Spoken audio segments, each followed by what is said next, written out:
हमारे यहाँ इतनी उल्टी रस्में हैं, इतनी उल्टी। एक बात बताओ, तुम अगर तुम्हारी कोई भैंस चुरा के ले जाए, अल्लाह ना करे, डरो मत, तुम्हारी नहीं चुरेगी, बेफिक्र रहो, समझे? सैयद साहब यहाँ बैठे हुए, अगर कोई भैंस चुरा के ले जाए तो तुम उसे इनाम दोगे या पकड़वाओगे? तुम्हारे घर से कोई चीज चुरा के ले जाए तो, मगर कितने सीधे हैं, कितने भोले हैं। तुम्हारी जब शादी हुई तो तुम्हारे जूते नहीं चुरे, नहीं बोलो ना?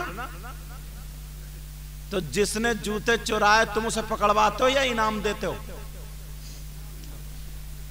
जरा सोचने की बात है। बच्चे बच्चे को पता है, इनाम दिया जाता है। इनाम जब निकाह होता है, दूल्हा मियां के जूते चुरते हैं तो उन जूतों की चुराई पे इनाम मिलता है। पकड़वा दो 100 नंबर को बुला के, बारात जाएगी आएगी। और लोग कह देते हैं कि हक अदा करो, कान खोल के सुन लो, उस साली जो वो साली जूते चुरा रही है, या कोई छोटी बच्ची जूते चुरा रही है, उसके चुराने का कोई हक नहीं है। ओ माँ हो या बाप भाइयों, दूल्हा की जब शादी हो तो उसके नाम का सदका कर दे। अल्लाह ताला सदके के जरिए बलाओं को टाल देता है। क्या बात है, सुभान अल्लाह, नारे तकबीर।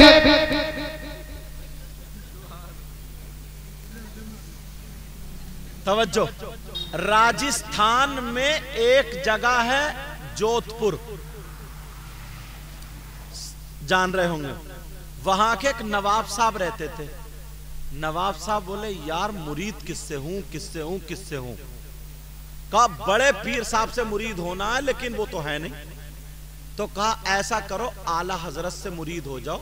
आला हजरत जब मुरीद करते हैं तो हाथ अपना देते हैं और ये कहते हैं, कहो मैंने अपना हाथ बड़े पीर के हाथ में दिया, ये कहते हैं। कहा ठीक है। वो आला हजरत से मुरीद हो गया। आला हजरत बोले, अब अगर कभी परेशानी पड़े, किसी तरीके की दिक्कत हो, तो गरीब नवाज को याद कर लेना, हिंदुस्तान के राजा, हम सबके ख्वाजा गरीब नवाज, उनको याद कर लेना। वक्त गुजरता चला गया, काफी टाइम हो गया। ब्रिटिश हुकूमत थी, अंग्रेजों को। उन नवाब साहब पर इल्जाम ऐसा लग गया, खून का बदला खून। ऐलान हो गया 14 दिन के बाद नवाब साहब को फांसी होगी। क्या होगी? उन्हें जिंदान में डाल दिया गया, जेल जो थी उन लोगों की उसमें डाल दिया। अब बेचारे दुआएं कर रहे हैं, दुआएं कर रहे हैं, दुआएं कर रहे हैं। सब लोग मिलने जा रहे हैं, नवाब साहब माफ कर देना, नवाब साहब बड़ा दुख है, तुमने किया नहीं है मगर अनकरे में फंस गए और 14 दिन बाकी है तुम्हारी फांसी। सब में ऐलान हो गया। जब 3 दिन रह गए तो इन्हें याद आई आला हजरत की बात। इसलिए बता रहा हूं, अगर तुम परेशानी में फंसो ना तो अल्लाह वालों को पुकार लेना। और तुम्हारे यहां तो मजार शरीफ नासिर में हुजूर का, नासिर में हुजूर, अरे यार अल्लाह वालों की शानी अलग होती है। पहले ये सुन लो फिर थोड़ी सी बताऊंगा, इजाजत है ना? कोई भी अल्लाह वाला हो, कहीं का भी वली हो, वो सब हमारे हैं, हम सबके हैं। समझ में आ रही है? किसी भी वली की तौहीन मत कर देना, वरना मारे जाओगे, मारे बच नहीं सकते।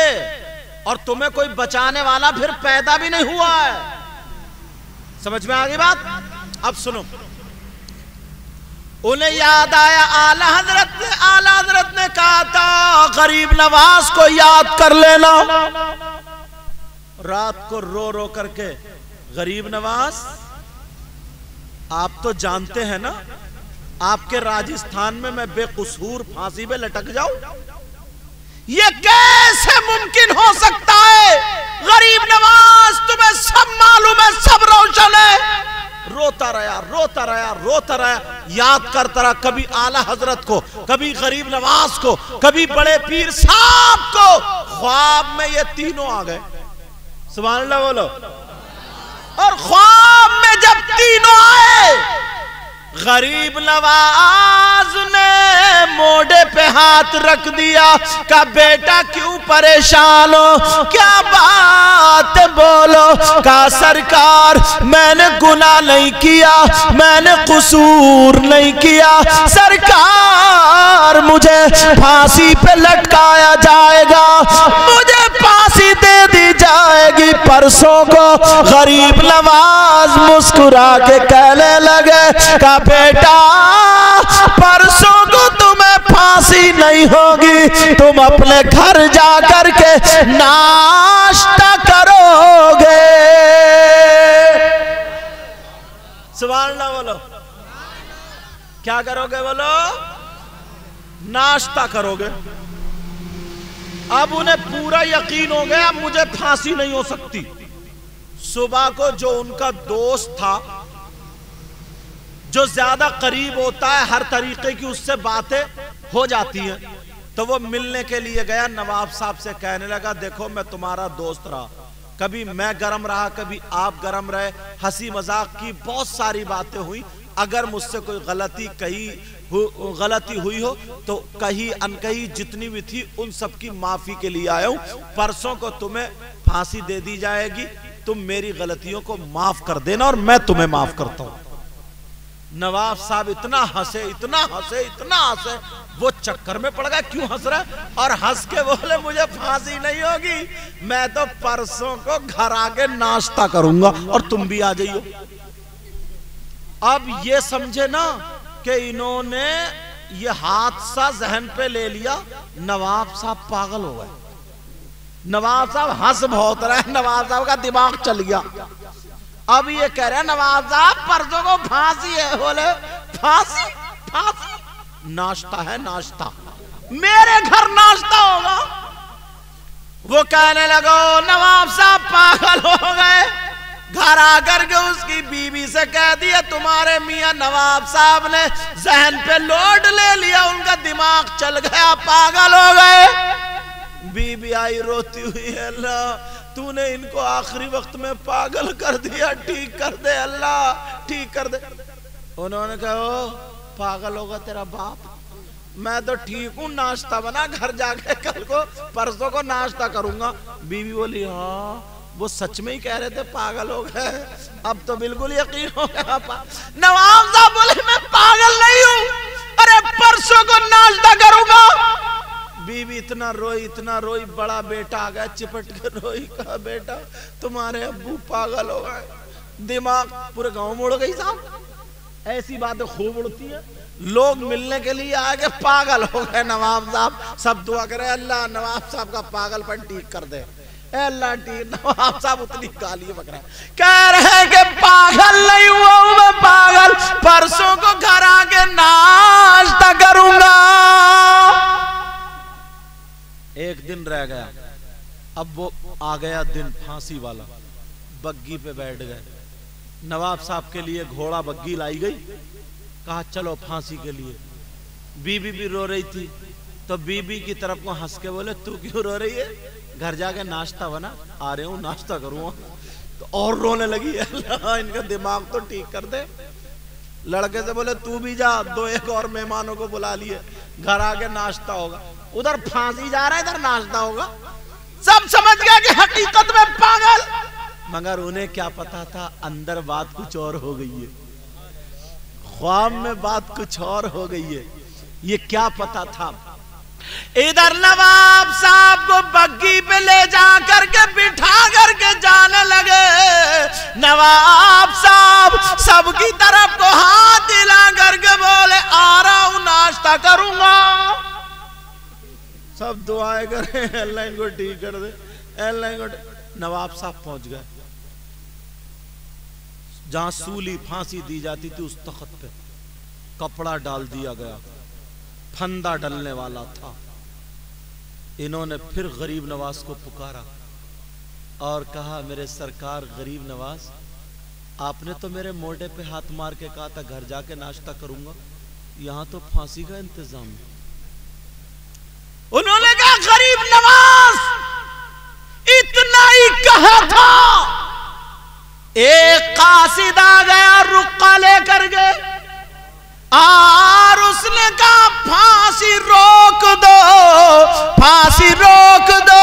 सब बोले क्यों? कहा मलिका विक्टोरिया की आज ताजपोशी हो रही है, उसने इस खुशी में आज की तारीख में जितने लोगों की फांसी थी सब माफ कर दी।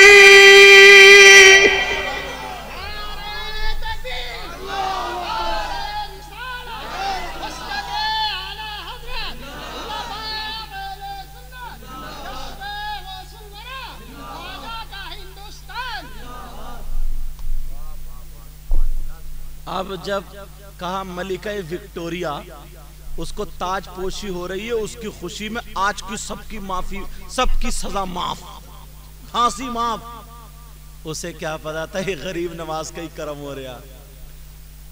उतार दिया कपड़ा, नवाब साहब देखा तो हंसते हुए आ रहे। सब बोले हाँ ये तो जिंदा है, ये तो जिंदा सच में आ रहा है। बीवी से बोले मैंने कहा नहीं था नाश्ता बनाना, तू घर आके नाश्ता करूंगा। घर पहुंच गया, घर जाके बीवी बोली अजी सच बताओ तुम पागल हो? अब पागल तो नहीं हुआ? फिर खिसिया गए। कहा पागल नहीं हुआ हूं। कहा मामला क्या है?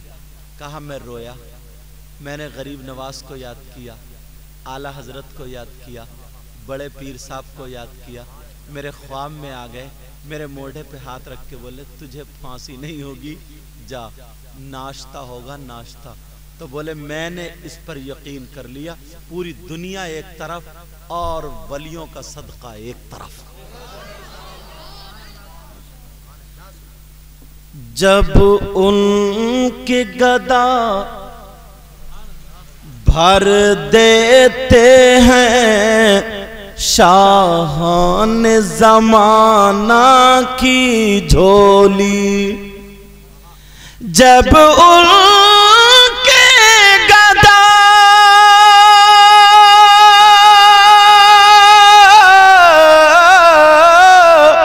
जब उनके गदा भर देते हैं शाहान जमाना की झोली, और मोहताज का जब ये आलम है मुख्तार का आलम क्या होगा।